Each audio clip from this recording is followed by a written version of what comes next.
Let's talk about money.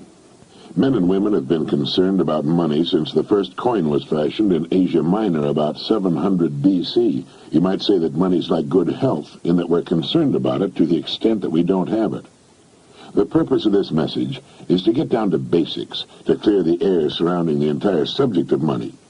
To do this, I'm going to have to get absolutely elementary, and while you may already know most of the things I'm going to say, I think it's important that we remind ourselves just exactly what money is, how much of it is enough, and how to earn the amount of money you need to live the way you want to live, now and in the important future years.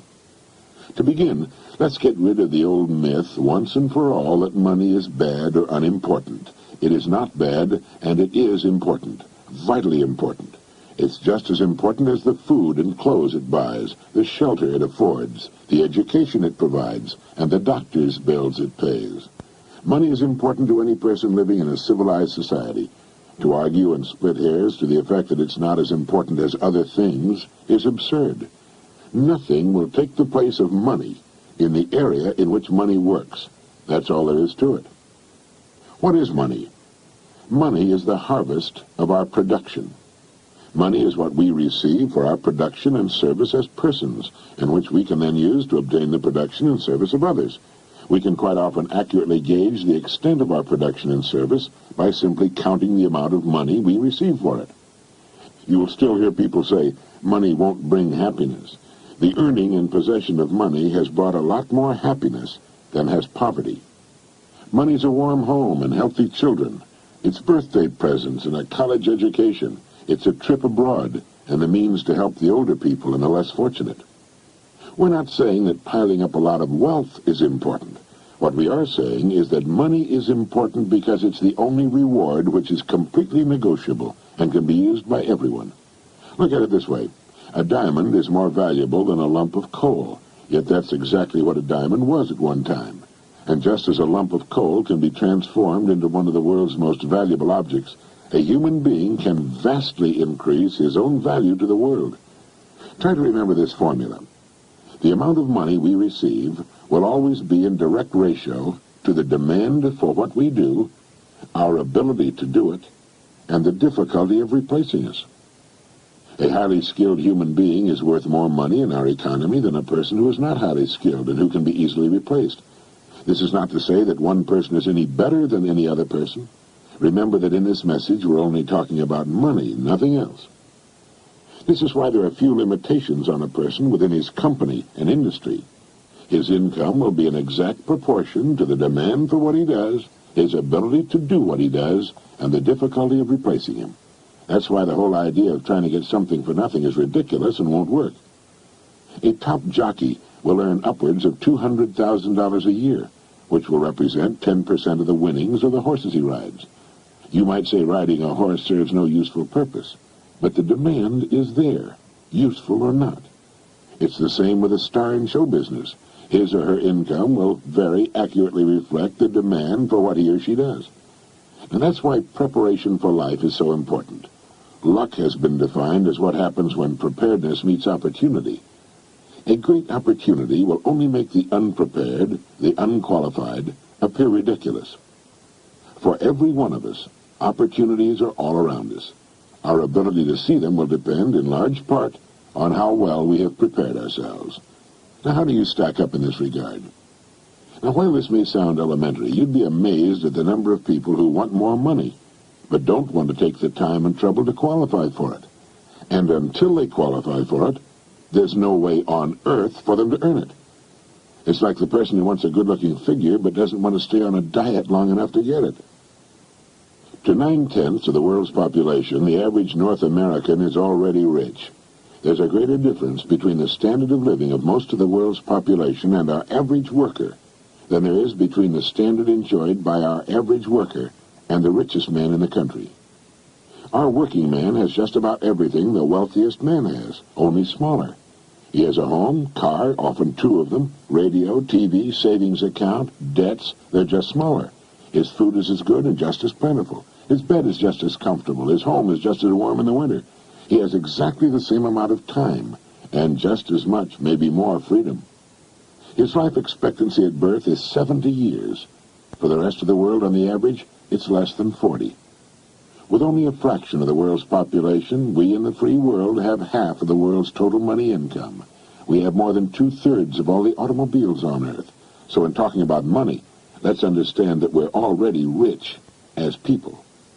Now, how much do you want? How much money do you need to live the way you want to live, to accomplish the goals you have established for yourself?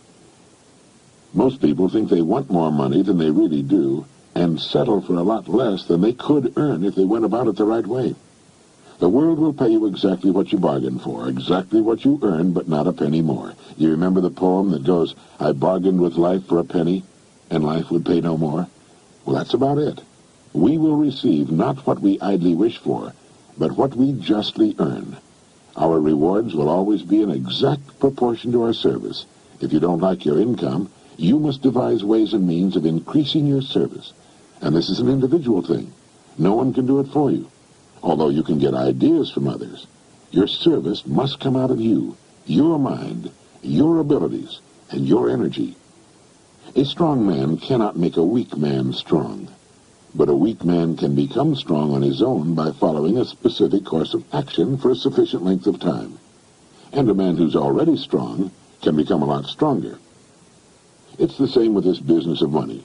A man who refuses to do more than he's being paid for will seldom be paid for more than he's doing.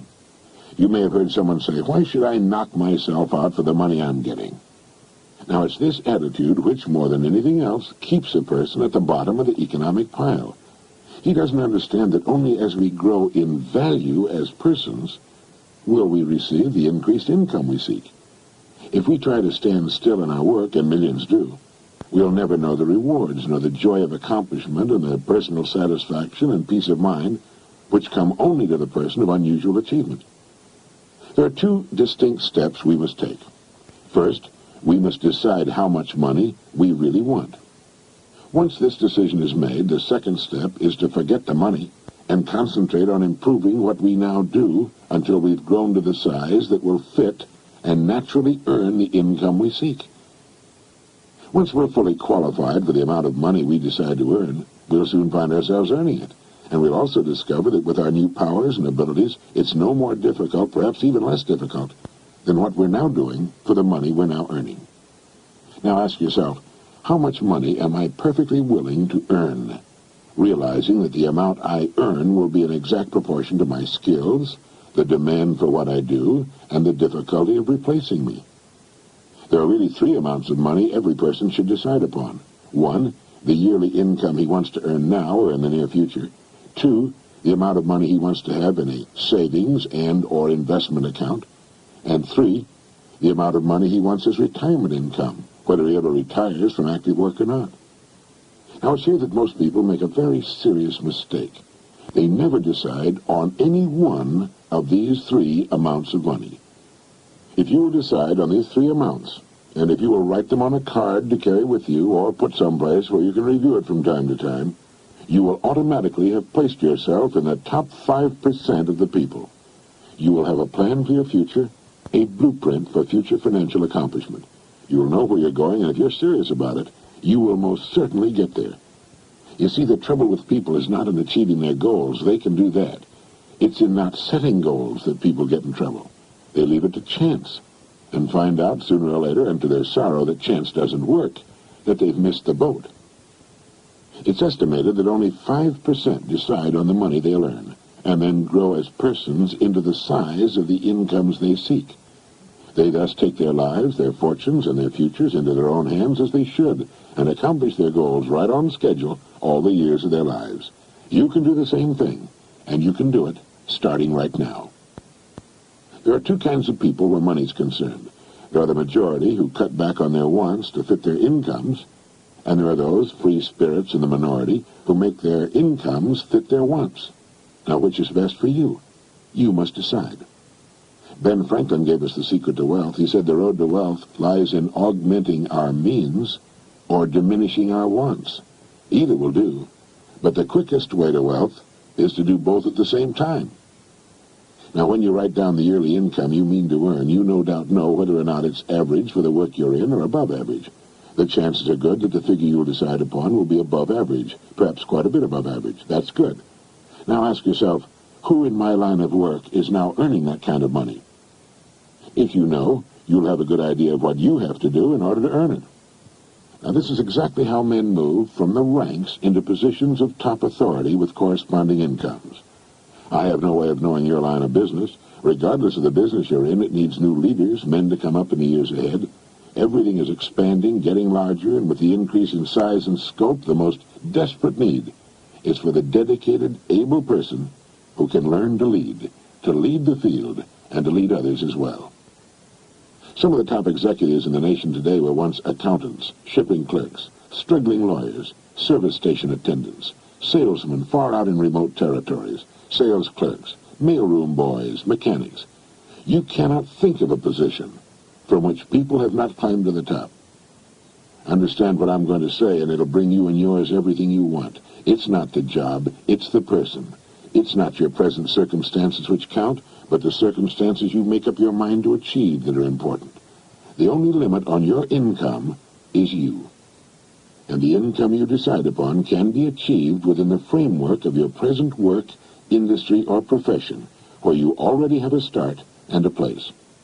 All you need is the plan, the roadmap, and the courage to press on to your destination, knowing in advance that there will be problems and setbacks, but knowing also that nothing on earth can stand in the way of a plan backed by persistence and determination. With the income written down that you intend to earn, spend a part of each day thinking of ways in which you can increase your service, knowing that you have only to manage this and the income will take care of itself. Since the amount of money you want to earn is more than you're now receiving, your part of the bargain is to find ways of increasing your service until the gap has been bridged, and more than bridged. Look at your card, with the 3 amounts written on it. By setting a financial goal, you're demonstrating faith. You will find that you'll begin to become what others call lucky. You'll begin to get good hunches and ideas. You'll take far more interest in everything about your work and your company. You'll see opportunities in your work and environment you've never noticed before. In fact, you'll soon discover you're no longer the same person. You'll care less how others are doing their jobs and concern yourself more with the manner in which you do yours. By your example, you'll inspire others to do their jobs better. Have faith in yourself and the quiet, firm inner knowledge that you can and will accomplish your goals. Know that the answers you seek will come to you in their own time if you only keep looking for them. Above all, realize that money cannot be sought directly. Money, like happiness, is an effect. It's the result of a cause, and the cause is valuable service. Keep money in its proper place. It's a servant, nothing more. It's a tool with which we can live better, see more of the world, give our youngsters the education they need and a good start in life. It's the means to a happy, carefree retirement in later years. Money is necessary to modern life, but keep it in its place. You need only so much food to enjoy good health. You need only so much money to live comfortably, securely, and well. Too much emphasis on money reverses the whole picture. You then become the servant, and the money becomes the master. As Horace Latimer put it, it's good to have money and the things money can buy, but it's good, too, to check up once in a while and make sure that you haven't lost the things that money can't buy. Every person should know happiness in his work and home, and prosperity. These things can and should be yours. Now, play this message as often as you can during the next week. Fix your plans firmly in your mind, and relax. Keep cool and calm. Be as serene as you possibly can be. You have nothing to worry about. Right now, you may have no idea at all how the additional income you seek is going to come to you, nor how you're going to save the amount you want in a savings account, or how you can possibly arrange for the retirement income you've decided upon. That isn't important. Remember that the only really important thing is that you know what you want. If you do, you must become what you think about. Be realistic about your financial goals, for as you reach them, you can then set higher goals. Trying to jump too far too soon can often result in confusion, tenseness, and worry. Take your growth in sensible, logical steps, remembering that the big thing is that you know what you want, and that you realize your rewards will match your service. That is, that you must devise ways and means of actually becoming the person who is worth the amount of money you have established for yourself. A person may be worth more than he's getting for a while, but the two will match up. They have to. In fact, unless a person is worth more than he's now receiving, he cannot move ahead. He's receiving all he's worth. It all gets back to the great law that controls everything in the universe, cause and effect. The cause must precede the effect, or the effect cannot occur. This is why people who try to get something for nothing are only fooling themselves and earning the disillusionment and frustration they must one day reap. You can have what you want. You need only make up your mind.